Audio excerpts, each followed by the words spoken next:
We did three big stops today, nursery tours. First stop, Excelsa Gardens was a lot of big outdoor stuff, some nice indoor stuff, a really large place with a big mixture.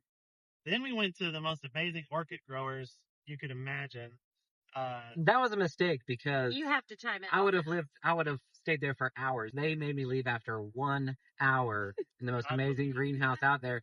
Like they were hungry. They were hungry at a time like that. Jeez. And then last stop, we went to a place that has bonsai and bromeliads are their two specialties. And so, what did you guys think? Recap of the day, favorite stops, highlights.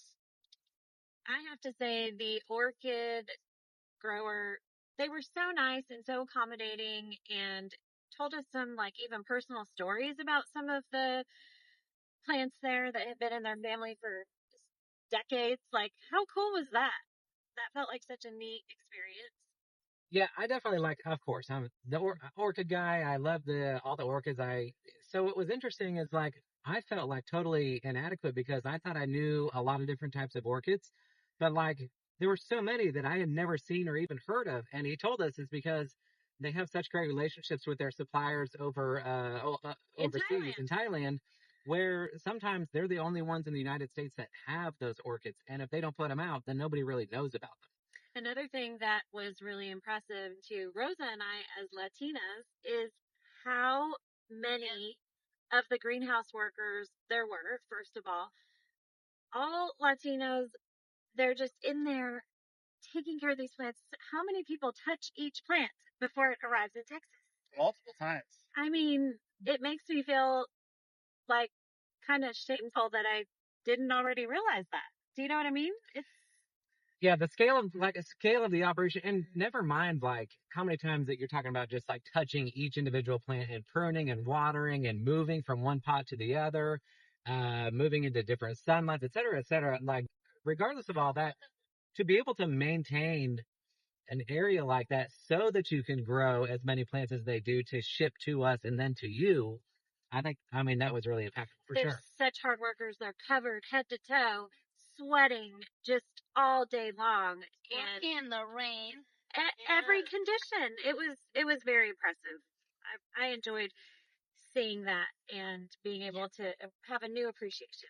So for me, number one, orchids, and then so it's between Excelsa Uh-huh. and what was the Atchison. Atchison's? So I like things about both of them. At Excelsa, it was very well sort of manicured and they had a massive variety. It was really cool to go from greenhouse to greenhouse and see the operation. But I also think it was really cool of some like the more organic kind of overgrown look that the second place had, Atchison's had. So Yeah. I don't know. It's a toss up. I might go Orchid House, Excelsa, and then Atchison. But between the 2 and 3, I mean, you're But neck and neck. but wait a minute. How about the fact that all family owned? Yeah. How cool is that? Multi-generational, no less. Yes. Multi-generational. I loved that. And we can buy from them. Yeah. So What was your favorite, be Michael? looking out. Rank them 1 to 3. I think the most mind blowing thing was the orchids. Second were the bonsais at Atchison. Oh, Those yeah. huge bonsais. Bigger, taller than anybody here. Yeah. Crazy. And then Excelsa, I'd been there before. So it wasn't as crazy to me because I've been there once. But I do love their landscaping, the different textures they use, the hardscaping they have mixed in. It's just a beautiful place. Great people. With cute little, artwork mixed in and statuary and things like that.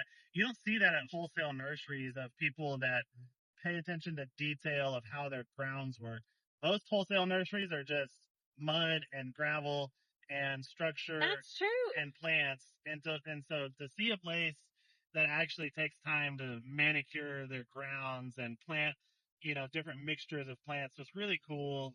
And let's not forget the miracle berries. Yeah. More on that coming soon. So it was a fun day. We had great weather. It was warm. It wasn't too hot though. We had just a tiny rain shower at the end. And so it was so nice compared to being in Texas where it's freezing right now. Sorry guys. We're gonna go get ready, and then we're gonna go have dinner. And Human then, food. and then day 2 tomorrow, TPIE starts. Yeah, the show hasn't even started, y'all. We're just over here amazed already. So more coming.